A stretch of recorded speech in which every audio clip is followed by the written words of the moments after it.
Well,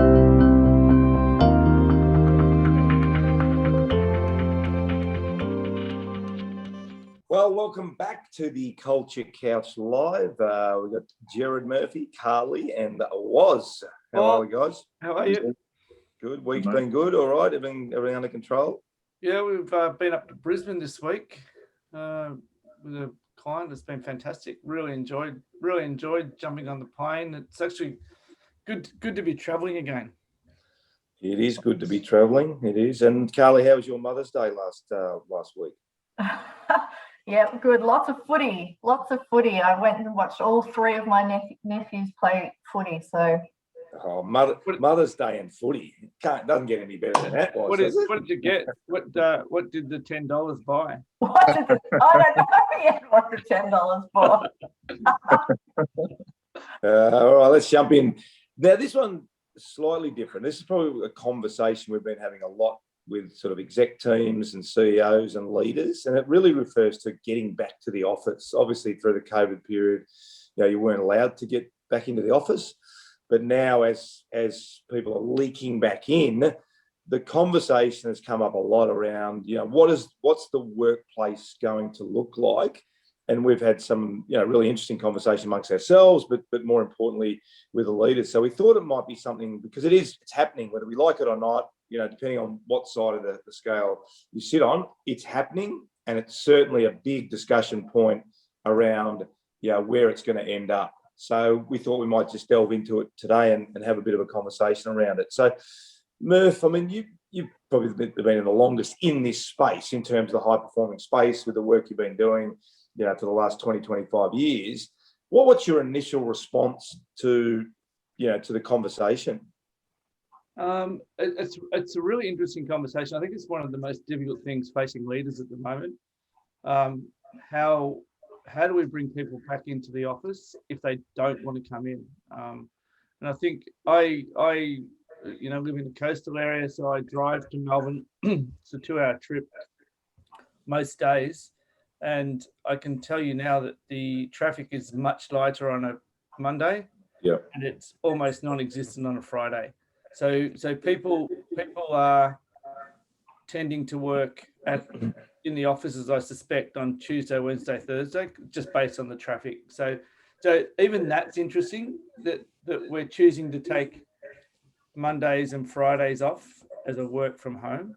And so I think from our perspective, what we would say is, one of our clients, I think, is doing it really well. He's saying it's 100% flexibility for 100% of the workforce.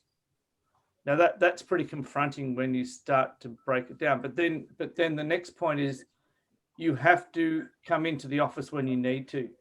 Yep. So if you set really clear behaviours and then sit down and agree with your team, when do you need to be in and when do you not need to be in, then that can allow the group to work through it. But ultimately, from our perspective, the team always comes first.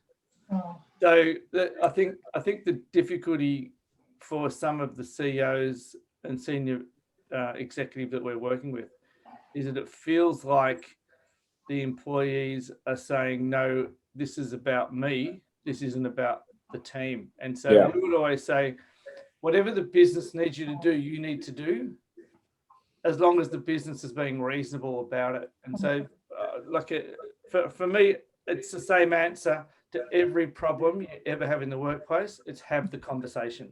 That's a good point, Murph. I think on that, Carly, probably getting down to the nitty-gritty a little bit, what we're finding is it's those connection points and also collaboration. That's coming up a lot, isn't it? It's sort of adjusting to this new world about, well, if people aren't there on a Monday or a Friday, because whether that's human nature and we don't want to, we want to have a long weekend, but if the marketing team's not in, but the IT team's in, the sales team's not in, sort of thing. So it's really those little moments, isn't it? And we don't call them little moments. They're actually quite big moments, but they're the specific conversations, aren't they?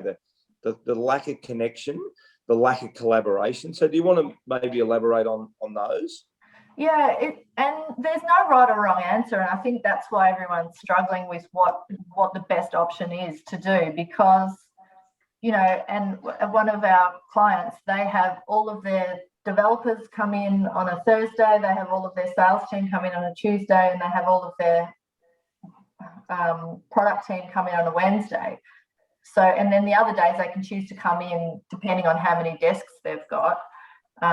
But for me, I get that the teams can then collaborate together, and that's great. But then that cross collaboration between teams that we talk about, and those incidental moments and those opportunities to build relationships with not just your team, but with other members of the wider team that you might need to work with, are therefore potentially lost, which is something that you then have to build those other connection points back into the schedule to make sure that you're connecting with those people on a wider basis.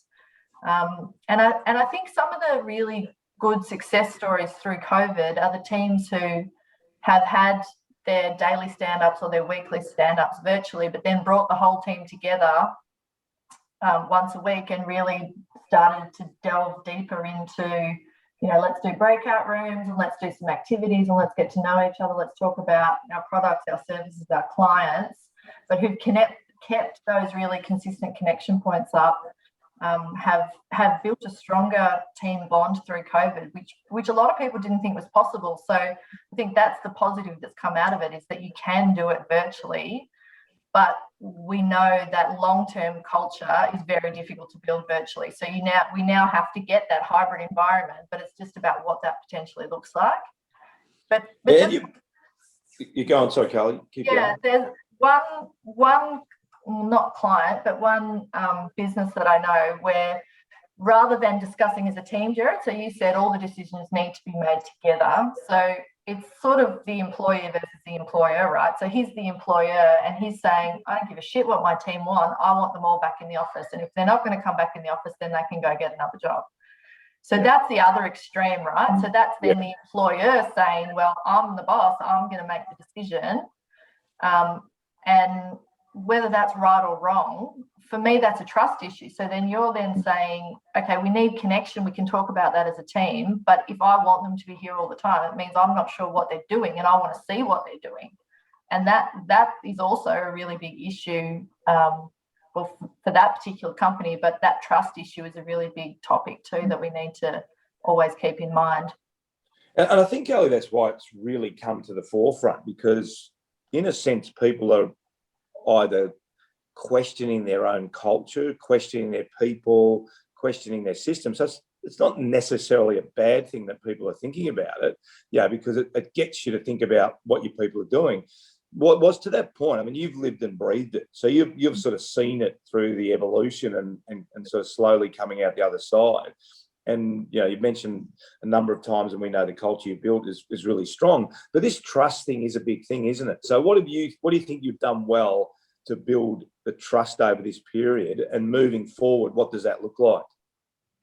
I think I've been one of the converts myself. So that old school mentality or mind of thinking about having or requiring people to be in the office was that what I used to do at Market One. I couldn't have people. If someone said, "Oh, I need to work from home today," or "I've got to pick up my kids, so I'm going to leave early," like I just didn't have the trust and framework in place. But I hadn't been through the performance by design system at that point in time either. In this new organisation, at the end of my time at Mark One, I had the performance by design system, and obviously build a bit more trust around. Ultimately, if a team or an individual has a specific set of outcomes they need to deliver, then from my perspective, it doesn't matter how they go about delivering those tasks, whether they're in the office, out of the office, however they go about it. As long as they get that outcome, then that's my new style of mentality, and change that. But I think that comes from the level of trust that we have built through, first off, building the cultural performance framework and actually installing it in the team. Now, COVID obviously forced us to be remote. So that was sort of bestowed on all of us. But now we've come back to the new working environment. As Jez said, there's requirement for us to have performance connections together at certain points in the week in the room.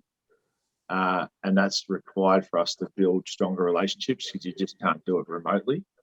And by doing that, having those particular connections at certain points in the week, and that the staff have to travel. I've got 2 offices, one in Melbourne and one in Montague. And yesterday I went to the Melbourne office for the day to work with one of the swim lanes, to have a connection with them, to make sure that we went for lunch. We did a round table of a check-in. So, what are we grateful for? What are we looking forward to personally and professionally? And you get people talking and connecting and doing that face to face. And it was good because there was some humour there. You get some really sensitive stories, and you're sort of building that trusted relationship. And that's key to do those types of things. But just I don't necessarily think it needs to be obviously on a Friday afternoon. I think someone sitting in traffic from 5 to 7 on a Friday from Melbourne is difficult, because you want people to have a work-life balance, happy mental state, happy life, happy work environment as well. So just having that balance. But I think as a leader of a business, myself personally, it's about trying to make sure the connections happen, but not necessarily forcing people to be there on certain days if there's no need for them to be there. I think, Murph, you touched on it. Like, have the conversation, though. I think that's a really important thing. We've done a number of face-to-face workshops now, haven't we? And we did that 3-day conference, which was fantastic. And you could see the relief on people's faces. They were finally getting back together. They were actually finally reconnecting. So I think, regardless of where you sit, and I think we all agree on this call, it's about a high-performing team. It's about how you're going to perform absolute best. But you must have the conversation, Murph. At least get face-to-face in the next month. Get your group together, work it out, have the conversation. Don't just let it sit there and simmer, because that's when you're going to have problems with it. Yeah, but I think, and it depends on the industry you're working in as well. Like we often talk about, if you're working for a football team, you can't have the backs training in the forwards training in Montague. It's not going to work. So it depends on your industry, your group of people. So have the conversation, sit down with the leaders first, agree on your strategy, and then go and have a chat with the respective teams. I think that then you have to move to, if people don't want to come in, why don't they want to come in? Yeah. So if people are saying, no, I don't want to come in, but the reason they're not coming in isn't valid, or it's not helping the team, then that's a different conversation, and that's a more difficult conversation. But that has to come back to your values too, doesn't it, Jared? Yeah. Well, that's why you need to spend time setting, values, behavioural frameworks, building relationships, profiling, all those things that give you the layers to have those meaningful conversations. And sometimes people will behave their way out of the system, and that's okay too. They will go to a job which is hopefully better for them or more suited to them as well. So I think it's a really difficult thing, but as you said, Ruzi, just keep talking. Just keep talking. Don't let excuse me, people get emotional or people withdraw. Just keep talking. And I think it's an important conversation. So I talk about it all the time, Carly. Culture travels. So that's why in this period, I think we all agree, we have maybe slightly different views, but we all agree on that high performing. If you create a high performing culture, Carly, people will want to come and work for you. That's my view. I don't think they're going to say, oh, hang on, do I have to work 3 days a week, 4 days a week, 5 days a week? They will know that it's a really good culture. They will know you've got a really good, executive team, and they will go, okay, well, what is the role? What is the job? And then you'll have the discussion. They go, yep, fantastic. And I think that's the importance of culture at the moment. It's always been important, but I don't think it's ever been more important. Yeah, absolutely. And like we say all the time, is that once you've had your first week or two, you see what the behaviour is, you see what the culture is, and you know how you therefore need to fit in. So if the behaviour and the culture is that people are here on these days and they're allowed to be flexible and it's okay to work around your schedule and your outcomes, then that's okay. But it's up to the team and the group to decide what those parameters are, and then they all need to work within that framework. I think that's a really good point, Ruzi, because the truth is, if you've got a great work environment and people are having a good time, like they want to come in. Yeah. And that's what I'm saying. If people don't want to come in, you need to explore that, because it might be about you as a leader as well. You may well be leading in a way which isn't helping the team be the best they can be. So that's why this isn't simple, and it's about working through it. So yeah. I think was just to finish off with you. I think one of the things that we did see too, people, instead of getting up, maybe going to the local coffee shop, jumping on the train, getting to work at 8:30, they were sort of getting out of bed and thinking, well, I'm at work now, I'm going to go straight into the study. So the length of hours was quite extreme, wasn't it, in some way, shape or form? How did you deal with that, and how people reframe that if they're actually not having that little gap between work and home? Have you found that they've adjusted to that as well? It still happens. I think this new work environment, regardless of whether you're having to go to the office for the day or actually working from home, means that your day generally starts earlier. You got your phone. First thing I do is flip over in the morning, and I access my emails and WhatsApp messages and all the other bits and pieces around it, and we're already at work. But look, it's a challenge, and we have to actually manage people right now. So like last year, I said, I think with one of the previous episodes was about the amount of time that people booked up because 2020 people didn't have their 4 weeks off. So we're now actually, what we're going through is actually with our team is looking at those sort of 20+ day bookings and just sort of pushing people to go off and have some breakaway, because you really need to get that mental space gap to have a really high performing team as well. We can't have people sort of continually flogging themselves at work and maybe working through this year with 8 weeks of holiday booked up. That's not good for the business in general and the person who's working there. Yeah, fantastic. Look, I think, as I said, we're all pretty well aligned on it, but one of the absolute must is have the conversation. I think that's the biggest thing. Have the conversation, speak to your people, agree on what it looks like. And for us, it's just about a high-performing team. Whatever industry that you are in, what do you have to do in order to produce the best outcomes and the best work? And that'll give you a great framework. And if you set a really good culture, people are going to want to come into work, or they'll stay at whatever the framework is, they'll adhere to it because you've set a fantastic culture, and they'll want to come into your workplace. So fantastic conversation, everyone. Once again, as we do this on a Friday, have a fantastic weekend, and may your footy teams win. Go Kangas, down to Tassie. Down to Tassie. All right, guys, have a great weekend. See you next week.